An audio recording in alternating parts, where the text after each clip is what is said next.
नमस्ते। अभी हम आज दूसरे प्रश्न की ओर बढ़ेंगे। कल का जो लालन पालन संबंधित प्रश्न था, इसके बारे में मैंने अयोध्या के महंत है श्रीमान मिथिलेश नंदिनी शरण जी महाराज, इनसे एक बार मैंने सुना था कि वनवास के समय जब प्रभु श्री राम आश्रम में विहार कर रहे थे, तो वो मन में चिंतन कर रहे थे कि ऐसा क्यों हुआ कि अयोध्या में सब परिस्थिति अनुकूल थी। राजा दशरथ बहुत अच्छे थे, कैकेयी तो अपने पुत्र से ज्यादा प्रेम भगवान पर करती थी, भरत भी बहुत ही शुद्ध सत्व के थे। तो ऐसा उपद्रव एकदम से क्यों हुआ अयोध्या में? हालांकि प्रभु रामचंद्र तो वनवास में भी आनंदित थे, लेकिन उन्होंने जब विचार किया तो उन्होंने देखा गुरुकुल से जो बच्चे निर्माण होते हैं, वो निर्माण हुए बच्चे एक राजधानी यानी राजा निर्माण करने के लिए वो सक्षम होते हैं। वही बच्चे अगर राजधानी में पलते हैं, जैसे प्रभु रामचंद्र जी का सब हुआ, वो इतने कैपेबल नहीं हो सकेंगे। तो मैं ध्यान रखूंगा कि मैं मेरे बच्चे एटलीस्ट कि आश्रम में उनका जन्म हो और उनका लालन पालन ऐसा हो। तो ये एक संदर्भ मुझे जस्ट याद आ गया।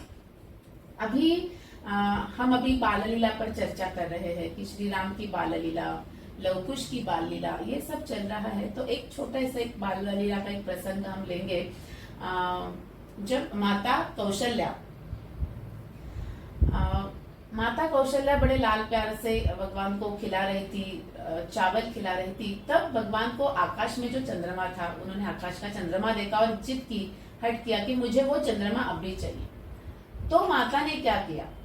तो माता ने पूरा ऐसा बड़े बर्तन में पानी लिया और उसका प्रतिबिंब, चंद्रमा का प्रतिबिंब अपने प्रभु को दिखाया और प्रभु भी बड़े खुशी से उस चंद्रमा के साथ खेलने लगे, वो पानी में हाथ डालकर।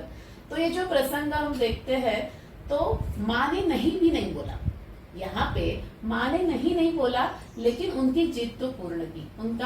उनको लगता था कि मैं इस घर का राजा हूँ, मुझे जो चाहिए वो मिलना चाहिए। ये हमारे लालयत पंचवर्षाणी का एक प्रिंसिपल है, उसमें आता है। तो जो बच्चे को चाहिए वो मिलना चाहिए 5 वर्ष तक। तो उसको उनका भी इच्छा पूर्ण हुई और माता ने भी योग्य तरीके से, यानी कौशल्या का कौशल्यपूर्ण व्यवहार या कौशल्यपूर्ण पेरेंटिंग, हम यहाँ का एग्जाम्पल देखेंगे। तो ऐसे हम हमारे व्यवहार में कैसे कर सकते हैं? यहाँ मनोवैज्ञानिक बोलते हैं नहीं मत बोलो बच्चों को। तो आज की परिस्थिति में ऐसी है कि मनोवैज्ञानिक बताते हैं कि कोई भी चीज को 5 साल तक बच्चों को नहीं बोलना चाहिए। और आज की परिस्थिति ऐसी है कि बच्चे की डिमांड वो अनएंडिंग है, खत्म ही नहीं होती वो, और जो वो मांगते हैं वो हार्मफुल है उनके लिए, हमारे लिए, पूरे समाज के लिए। तो उनकी डिमांड को हम कैसे फुलफिल करेंगे बिना ना बोले? ये बहुत सबका ऐसा अर्जेंट क्वेश्चन है, बहुत महत्वपूर्ण सवाल है।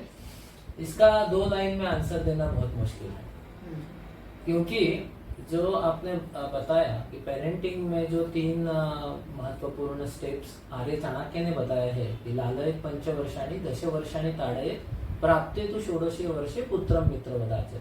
हमेशा ऐसे लगता है कि जो 10 वर्षाणी ताडयेत यानी 5 से लेके 15 साल तक को जो बच्चों को डिसिप्लिन करना है या अनुशासित करना है, वो फेज डिफिकल्ट है। लेकिन वास्तविक रूप में देखा जाए तो लालयत पंचवर्षाणी जो 0 से 5, एक्चुअली 0 से 5 नहीं, वो एक्चुअली गर्भाधान के साथ होता है, क्योंकि तब से संस्कार चालू हो जाते हैं। तो ये सबसे क्रिटिकल समय है पालकत्व का। आपने बोला, भी आपके सवाल में से मैं कुछ मुद्दे निकालता हूँ। सबसे पहले मुद्दा है कि आधुनिक जो मानस शास्त्र जो बताते हैं, वो बोलते हैं कि बच्चों की डिमांड को मतलब बच्चों को ना नहीं बोलना चाहिए। और हम भी ऑब्जर्व करते हैं कि छोटे छोटे बच्चों को हमने कुछ भी बोला तो सबसे पहले ना बोल देते हैं। और क्यों बोलते हैं? क्योंकि उन्हें सबसे ज्यादा सुना है ना बोलते हुए, और उनके दिमाग में ऐसे आया है कि जो ना बोल सकता है वो बड़ा। क्योंकि बच्चे भी छोटे छोटे समय हमें कुछ मानते हैं, हम ना बोल देते, वो कुछ नहीं कर पाते। या माँ पिताजी से कुछ बोलती है, पिताजी ना बोलते थे, माँ कुछ नहीं कर पाती।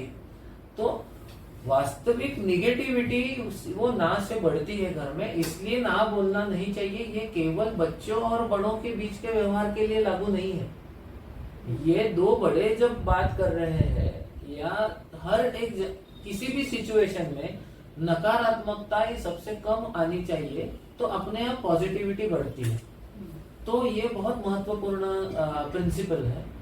दूसरा, बच्चों की मांग, ये बहुत सोचने की एक एक्चुअली ये है कि मैंने क्राइटेरिया है कि बच्चे क्यों मांगते हैं और क्या मांगते हैं। आज हम जाएंगे, अभी बहुत सारे ऐसे आदिवासी जमात है कि उन्होंने गाड़ी देखी नहीं है, उन्होंने मोबाइल देखा नहीं है, क्या उनके बच्चे मोबाइल मांगेंगे? नहीं मांगेंगे। यानी पैदा होते ही उनकी डिमांड कुछ नहीं है। उनकी पैदा होने के बाद सबसे पहले डिमांड है, मैं पंच महाभौतिक हूं, मुझे पंच महाभूतों को मिलाइए। उनको ज्योति के पास अट्रैक्शन उनका जो है